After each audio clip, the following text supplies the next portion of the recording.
গর্ভাবস্থায় সালোয়ার পরার ক্ষেত্রে কিছু বিষয়ে মনোযোগ রাখা উচিত। গর্ভাবস্থায় আরামদায়ক এবং নিরাপদ পোশাক নির্বাচন করা গুরুত্বপূর্ণ।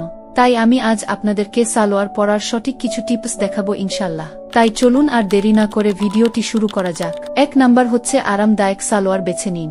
গর্ভাবস্থায় শরীরের আকার পরিবর্তন হতে থাকে, তাই এমন সালোয়ার বেছে নিন যা পেটে বেশি চাপ সৃষ্টি করবে না। 2 নাম্বার হচ্ছে কম্প্রেশনযুক্ত সালোয়ার এড়িয়ে চলুন। এই ধরনের সালোয়ার রক্ত সঞ্চালনে সমস্যা করতে পারে। 3 নাম্বার হচ্ছে প্রাকৃতিক কাপড় বেছে নিন।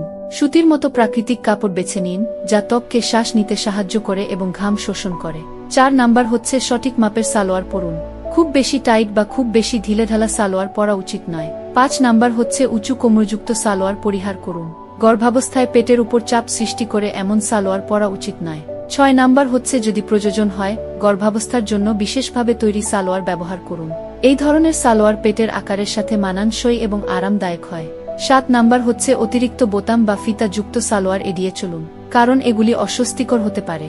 আর হ্যাঁ, যদি কোনো সমস্যা অনুভব করেন তাহলে ডাক্তারের পরামর্শ নিন।